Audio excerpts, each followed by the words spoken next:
Question. Et oui, on répond à Evelyne aujourd'hui. Elle nous dit, pourriez-vous parler des bienfaits et des contre-indications de la cannelle de Ceylan? Alors la cannelle, aujourd'hui, on en trouve partout, que ça soit dans les boissons, notamment l'été à Noël, dans les pâtisseries, par exemple, les fameux cinnamon rolls, donc les rouleaux de cannelle. Je ne sais pas si vous avez déjà goûté. Ça a l'air très très bon. On va Vous allez goûter, vous inquiétez pas. Les spéculoos, le pain d'épices, bref, ça fait le bonheur des gourmands. Et puis, bien sûr, sous sa forme originale, donc qui est celle-ci, hein, c'est des bâtonnets de cannelle. Ça, c'est ce que préfèrent les puristes. Ou bien la cannelle moulue, c'est ça transformé en cannelle moulue, tout simplement. Justement, comment est-ce qu'elle est produite, cette cannelle? Alors, eh bien, la cannelle, elle est issue d'un cannelier. C'est un arbre hein, qu'on voit ici, qui peut atteindre jusqu'à 15 mètres de hauteur.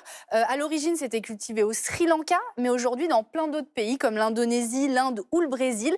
Et en fait, l'écorce, elle va s'enrouler, ça va donner ces bâtons de cannelle qu'ensuite, on va moudre.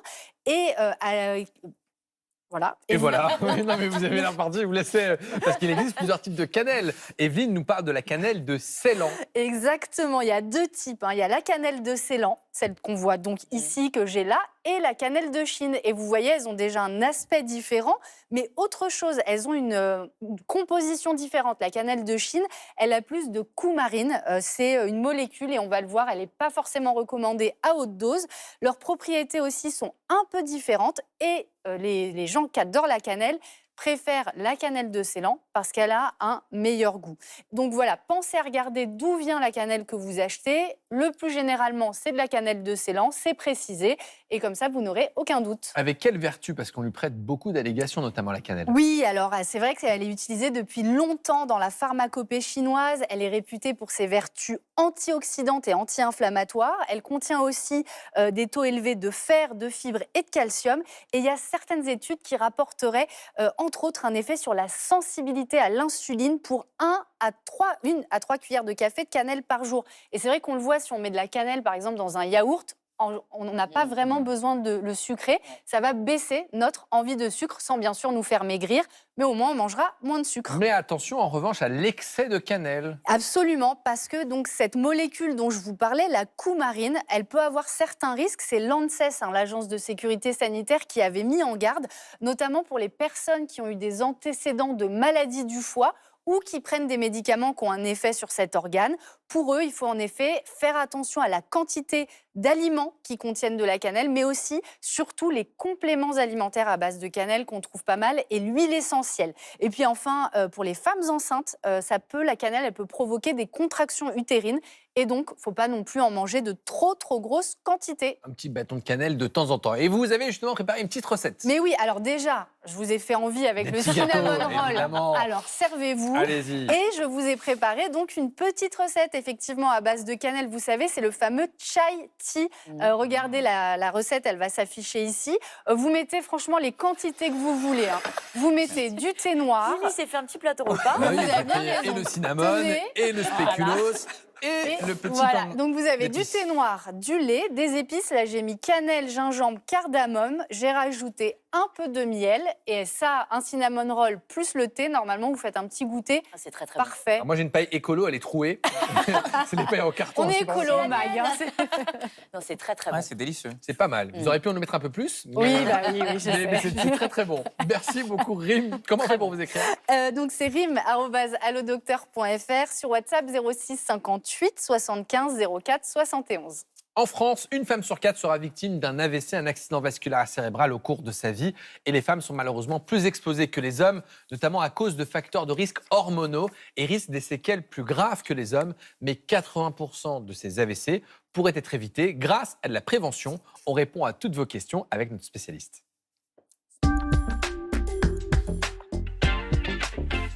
Et notre spécialiste, c'est le docteur Clémence Blanc. Bonjour. Bonjour. Vous êtes médecin neurologue aux urgences cérébrovasculaires de l'hôpital de la Pitié-Salpêtrière.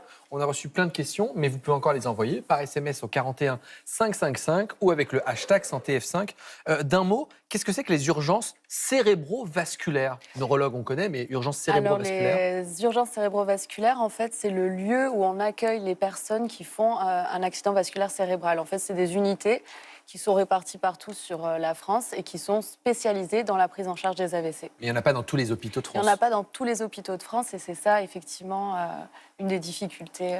Parce que vous êtes les experts dans la prise en charge de l'AVC. On va vous expliquer justement, avant de répondre à vos questions, ce qu'est un AVC. Alors pour faire très simple, on va distinguer 2 types d'AVC. Le premier, c'est l'AVC dit hémorragique. Dans ces cas-là, c'est un saignement d'une artère au niveau du cerveau. C'est environ 20% du temps. Donc une artère va se mettre à saigner, soit à cause de la tension artérielle, soit d'une malformation. Et dans ces cas-là, ce saignement dans la tête va être responsable de symptômes dont on va parler. Le second AVC, l'AVC le plus fréquent, on dit ischémique. Là, on est à l'intérieur d'une artère. Vous avez un caillot qui va se former, souvent à cause d'une plaque de cholestérol, de tension artérielle, de tabac. L'artère se bouche, le sang ne circule plus dans le cerveau. On va avoir ce qu'on appelle de la souffrance, puis de la nécrose, si rien n'est fait. Et donc voilà ce qui se passe dans le cerveau lorsque vous faites un accident vasculaire cérébral ischémique. Et du coup, on se demande quels sont les signes qui doivent alerter et absolument faire appeler le 15. Donc les signes qui doivent alerter, c'est le début des symptômes, c'est toujours brutal ou soudain, la plupart du temps. Et c'est donc apparition soudaine d'une déformation de la bouche, des difficultés à bouger, à sentir une partie du corps ou toute la moitié du corps, des difficultés à parler, des difficultés à voir d'un œil, à marcher, à coordonner les mouvements. Et tout ça de façon soudaine. Et au moindre doute, il faut appeler le 15. Donc on ne va pas à l'hôpital, on appelle le 15. On appelle le 15, exactement, pour arriver au bon endroit, justement. On va essayer de s'intéresser à ce qui se passe avant l'AVC pour l'éviter. On a Jérôme qui nous pose cette question. Est-ce que les femmes sont plus susceptibles de faire un AVC que les hommes? Si oui, pourquoi? Puisque c'est le thème aujourd'hui de l'émission. Alors, effectivement, les femmes sont plus sensibles aux accidents vasculaires cérébraux, et ça à tous les âges. Pour des raisons hormonales, de coagulation, de vascularisation différentes et aussi sociétales. Et en fonction des différents âges, différentes raisons. On peut les exposer maintenant ou au fur Ah et bah à oui, mesure. alors qu'est-ce qu'il fait Donc effectivement, donc chez les femmes jeunes, notamment il y a la grossesse qui reste une période à risque, notamment avec l'hypertension, le diabète, qui sont des facteurs de risque d'AVC, notamment des AVC hémorragiques lors de la grossesse.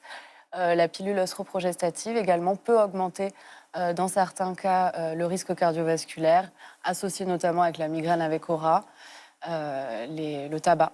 Oui, parce qu'en plus, les femmes se sont mises à fumer. Se sont mises à fumer, attraper, donc ça effectivement. aussi, c'est des facteurs de risque. Exactement. Et Nora, c'est quelque chose qui vous inquiète, vous l'AVC? Vous êtes Oui. jeune, mais bon, est-ce que vous vous dites...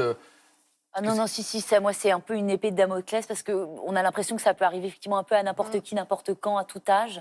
Qu'est-ce qu'on peut faire, nous, en tant que femmes? Évidemment, ne pas fumer, avoir une hygiène de vie un peu saine, mais est-ce qu'il y a des choses qu'on peut mettre en place pour éviter c'est les déjà AVC? bien de ne pas fumer, ce que vous dites ne pas Non, fumer. mais oui, oui, c'est oui, déjà- parce qu'elle elle vient de l'évoquer, mais effectivement, déjà, ce serait bien. J'imagine que l'alcool aussi doit être un facteur aggravant, peut-être.